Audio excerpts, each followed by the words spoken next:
आप देख रहे हैं यूट्यूब चैनल कॉमिक्स तक। आज की कहानी का नाम है चाचा चौधरी और प्रोफेसर शटलकॉक। गोबर सिंह, कंगाल बैंक में काफ़ी पैसा है, क्यों ना वहाँ डाका डाला जाए। एक ही बारे में माला माल हो जाएंगे। लेकिन धमाका सिंह, जब तक चाचा चौधरी जिंदा है डर बना रहेगा कि वह हमें पकड़वा कर जेल ना भिजवा दे। तो क्यों ना पहले इस कांटे को ही निकाल दिया जाए। हम पहले कई प्रयत्न कर चुके हैं, वह हर बार सांप बचकर निकल जाता है। हमारी बंदूकें विफल साबित हुई। आओ मेरे साथ, मैं तुम्हें प्रोफेसर शटलकॉक के पास ले चलता हूँ। वह बिना कारतूस और तलवार के चाचा चौधरी और साबू को पार्सल कर देगा। धमाका सिंह, कहो कैसे आना हुआ? प्रोफेसर शटलकॉक, बिना मुड़े तुम्हें कैसे पता चला कि मैं आया हूँ? इलेक्ट्रॉनिक स्क्रीन पर मुझे सब कुछ दिखाई दे जाता है। प्रोफेसर, तुम्हें मेरे कान देखकर हैरानी हो रही है। यह मेरे जन्म से ऐसे हैं। मेरे पिता के कान भी ऐसे ही थे। वह अंतरिक्ष वैज्ञानिक थे। अपनी समस्या कहो। दरअसल हम चाचा चौधरी और साबू से परेशान हैं। यह बटन दबाते ही उनसे छुटकारा पाया जा सकता है। एक अंतरिक्ष रॉकेट बाहर तैयार खड़ा है। चाचा चौधरी और साबू को रॉकेट दिखाने के बहाने उसमें सवार कर दिया जाए। फिर इधर कंट्रोल रूम से बटन दबाते ही रॉकेट छूट जाएगा और वे दोनों सवार उम्र भर अथाह अंतरिक्ष में भटकते रहेंगे। बड़ी अच्छी योजना है, मैं उनको लाता हूँ। चौधरी, प्रोफेसर शटलकॉक ने एक अंतरिक्ष यान बनाया है, देखने चलोगे? गोबर सिंह, बाज आज कबूतर की भाषा कैसे बोल रहा है? इसके पीछे जरूर कोई चाल है। मैंने डकैती और मारधाड़ छोड़ दी है। अगर कोई भला इंसान बनना चाहे तो भी उसे शक की निगाह से देखा जाता है। हमें तुम पर यकीन है। साबू, चलो आज अंतरिक्ष का रॉकेट देख लिया जाए। वह यान विज्ञान का एक करिश्मा है। धमाका सिंह, वे लोग आ रहे हैं। मैं उन दो मूर्खों को यान दिखाने ले जाऊंगा। जब सब अंदर होंगे तो 11:15 पर मैं और तुम्हारा साथी गोबर सिंह किसी बहाने यान से बाहर निकल आएंगे। तभी तुम यह बटन दबा देना। इसके दबते ही रॉकेट दुश्मन को लिए छूट जाएगा। समझ गया? आ जाओ दोस्तों, रॉकेट के अंदर आधुनिक इलेक्ट्रॉनिक मशीनें लगी हैं। चौधरी, तुम्हारे साथी को जरा झुककर अंदर आना पड़ेगा। उधर जेब घड़ी देखूं? दोस्तों, पहले के समय में, पुराने समय में कह सकते हैं, जो घड़ी हुआ करती थी वो जेब में रख लिया करते थे। हैंड वॉच बाद में आई। 11:15 बटन दबाना चाहिए। हम कामयाब हो गए। चाचा चौधरी से छुटकारा मिल गया। तभी तुम, प्रोफेसर शटलकॉक और गोबर सिंह कहाँ हैं? वहाँ तुम्हारी घड़ी 2 सेकंड आगे थी। मेरे और साबू के अंदर जाने से पहले ही रॉकेट छूट गया। बीनी, श्री कुलकर्णी की शादी का कार्ड दराज में पड़ा मिला। उनके बारे में तो मैं भूल ही गई थी। रिसेप्शन कब है? आज, अभी वक्त है, तैयार हो जाओ। ओह, मेरे जेवरात बैंक में सेफ डिपॉजिट वॉल्ट में रखे हैं। बिना उनके पहने मैं शादी में कैसे जा सकती हूँ? मैं उन्हें लेकर आती हूँ। बैंक बंद होने में अभी देर है। शुक्र है मैं पहुँचने में कामयाब हुई। ऑफिसर, मुझे सेफ वॉल्ट खोलना है। अभी लीजिए। आज मैं इन्हें एक अरसे के बाद पहनूंगी। लगता है तुम सेफ वॉल्ट की सदस्य हो। हाँ, कीमती चीज़ें घर में रखना उचित नहीं, चोरी का डर बना रहता है। तुम्हें मेरे जेवर कैसे लगे? बहुमूल्य और सुंदर। बहन चापरी, क्या तुमने पता लगाया कि उस महिला के पास कितना माल है? जीवा, उसके पास शुद्ध सोने के जेवर हैं। तुम अपना मेहनताना 200 रुपये लो। नहीं, मैं नहीं चाहती कि तुम उसे लूटने जाओ और मुसीबत में फंस जाओ। वह चाचा चौधरी की पत्नी है। ततैया के छत्ते में मुक्का ना मारो। मैं तुम्हें दूसरी धनवान महिला के बारे में सूचना दे दूंगी। गोली से हर कोई डरता है। मैं उसके पीछे जाता हूँ। वह बेखबर जा रही है, मैं उसे गिराता हूँ। धड़ाक। यह सारे जेवर मेरे हैं। अब वह मेरा कुछ नहीं बिगाड़ सकती। उसे अभी दिन के तारे दिखाती हूँ। शटाक। मूर्ख को पता नहीं कि औरतें अपने आभूषणों के लिए अपनी जान की बाजी भी लगा देती हैं। ऐसी घटना मेरे साथ आज तक नहीं घटी। साबू, तुम तैयार हो गए? अब तुम्हारी चाची का इंतजार है। बीनी, तुमने लौटने में देर कर दी। एक उचक्के से मुठभेड़ हो गई थी। हमें घर में ताला लगाकर शादी में जाना चाहिए। मुझे डर है कि वह डाकू जिसने मेरे जेवर लूटने की कोशिश की थी हमारी अनुपस्थिति में यहाँ ना आ जाए। सारे जेवर तुमने पहने हुए हैं। पीछे से अगर वह डाकू यहाँ आएगा तो क्या ले जाएगा? क्यों? यह टीवी, वीडियो, अलमारी में रखे कपड़े और नकदी जो हैं। हमारे घर का दरवाज़ा हमेशा खुला रहता है। हम कोई दूसरा इंतज़ाम करेंगे। आओ। दूसरा इंतज़ाम क्या हो सकता है? मैं उस चोर की अकल पर ताला डाल दूंगी। अजय कार से उतरकर कहाँ चल दिए? सिर्फ उस सड़क के बोर्ड तक। तुमने स्वागत मार्ग की पट्टी दूसरी सड़क की तरफ क्यों कर दी? चोर को चक्कर में डालने के लिए। शादी के रिसेप्शन पर अफसोस है कि साबू का चेहरा फोटो में नहीं आ पाएगा। मुस्कुराइए। फोटो ना सही, खाना भरपेट तो मिला। जीवा, मैंने तुम्हें कहा था ना कि उस महिला से न टकराओ। बहन चापरी, उसे लूटे बिना मुझे चैन नहीं आएगा। मुझे उसके घर का पता बता दो। मिसेज चाचा चौधरी का घर स्वागत मार्ग पर है। बस इतना काफ़ी है। मैं उस पूरे परिवार को लूट कर आता हूँ। वह साइन बोर्ड बताता है कि दाईं तरफ जाने वाली सड़क पर मिसेज चाचा चौधरी का घर है। मुझे उधर मुड़ना चाहिए। ओह छपाक। जीवा मार्ग बोर्ड को देखकर दूसरे रास्ते पर निकल पड़ता है और उसकी गाड़ी नदी में जा गिरती है। कहीं मुझसे गलती हो गई। हम कामना करते हैं कि तुम्हारा जीवन सुखमय बीते। अब हम चलते हैं।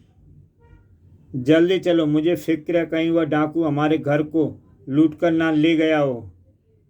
वीनी, निश्चिंत रहो। हमारे घर की सुई भी अपनी जगह से नहीं हिलेगी। उधर मैं उस महिला को लूट कर ही वापस लौटूंगा। क्यों भाई, क्या तुम श्रीमती चाचा चौधरी का घर जानते हो? वह रहा सामने। अब अगर किसी ने मेरे साथ कोई चाल चली तो गोली मार दूंगा। अरे, अंदर तो कोई नहीं। चलो अच्छा है, बिना किसी हुज्जत के मैं वीडियो और दूसरा सामान ले जा सकूंगा। तभी चाचा चौधरी और बीनी अपने घर पहुंच जाते हैं। जल्दी अंदर चलो, मुझे लगता है हमारे पीछे से कोई आया है। तुम आ गई? सामान के साथ तुम्हारे जेवर भी मेरे साथ जाएंगे। चलो जल्दी उतारो उन्हें, नहीं तो गोली मार दूंगा। लो, हो, अब तुम्हारी चालाकी कहाँ गायब हो गई? तुम, मुझे जाना है। अपनी कार की चाबी दो। सामान, जेवर और कार, वह सब कुछ ले जा रहा है। अभी उसने हमारा अहाता पार नहीं किया। जैसे ही वह घर से बाहर निकलता है वह हवा में उठने लगता है। हैं? यह क्या? बोलो, तुम्हारे साथ क्या सलूक किया जाए? रहम रहम, मैं अब कभी इधर का रुख नहीं करूँगा। भागो। चाचा चौधरी और साबू जो जोश से हंसने लगते हैं। डीवा, तुम्हारे पास कितने पैसे हैं? 2 रुपये। लेकिन किसी काम के नहीं, क्योंकि सिक्के खोटे हैं। इनको चलाना चाहिए। हाँ, चमगादड़ बना बान में किसी बेवकूफ़ को ढूंढना हूँ। भाई साहब रुकिए, इतनी जल्दी भी क्या है? भाई मुझे दफ्तर जाना है। मेरी पत्नी ने बस का किराया 2 रुपए दिए थे, पता नहीं एक रास्ते में कहाँ गिर गया। वह मेरा मित्र एक को डबल करने का मंत्र जानता है। अगर वह मेरे 1 रुपए के 2 कर दे तो मैं बस से दफ्तर जा सकूंगा। दोस्त, इस बेचारे पर रहम करो और इसके 1 रुपए को डबल कर दो। तुम खुशकिस्मत हो, वरना हर किसी का मैं काम नहीं करता। तुम्हारा सिक्का लिफाफे में डालकर मैंने मंत्र फूंक दिया है। यह लिफाफा बस स्टॉप पर जाकर खोलना और 2 रुपए का टिकट खरीद लेना। हाँ, रुपए खनक रहे हैं। 2 खोटे सिक्कों से एक खरा सिक्का ज़्यादा उपयोगी है। लो 2 रुपए, दफ्तर का टिकट काटो। दफ्तर पैदल जाओ, खोटे सिक्के बस में नहीं चलते। चमगादड़ वान, कोई ज़्यादा फायदे का धंधा किया जाए। तुम ठीक कहते हो। यह मेरे दादा की टूटी घड़ी पड़ी है। जब से दादा जान मरे हैं यह चली नहीं। इससे मैं कोई नई कीमती घड़ी बदल लूँगा। उसके हाथ पर नई घड़ी चमक रही है। भाई साहब रुकना। चमगादड़ वान, उससे नहीं, वह चाचा चौधरी है, दुनिया का एक ही व्यक्ति जिसका दिमाग कंप्यूटर से तेज चलता है। वह हमें क्या नुकसान पहुंचाएगा? हमारी घड़ी जो कभी चली नहीं, ठीकरे के बराबर है। मैं यह ठीकरा उसकी घड़ी से बदल लूँगा। आपके हाथ पर जो घड़ी बंधी है वह नई लगती है। हाँ, अभी दुकानदार से खरीद कर आ रहा हूँ। पूरे 600 रुपये खर्च हुए। ज़रा अपनी घड़ी दिखाइए, मैं भी एक खरीदना चाहता हूँ। लो देखो, यह क्वार्टर्ज है, इसे पाकर कोई भी धन्य हो जाएगा। लीजिए अपनी घड़ी। रुकिए, ये मेरी नहीं है। मेरी घड़ी का डायल चौरस था, जबकि इसका गोल है। यह वही है जो तुमने मुझे दी थी।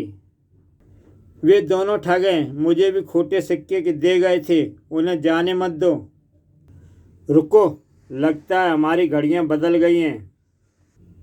इनको पुलिस के हवाले करो। तलाशी लेने पर तुम्हें अपनी कीमती घड़ी वापस मिल जाएगी। मामला यहीं निपट जाए तो अच्छा है। मैं आखिर बार पूछता हूँ, तुम अपनी घड़ी लेकर मेरी वापस करना चाहते हो या नहीं?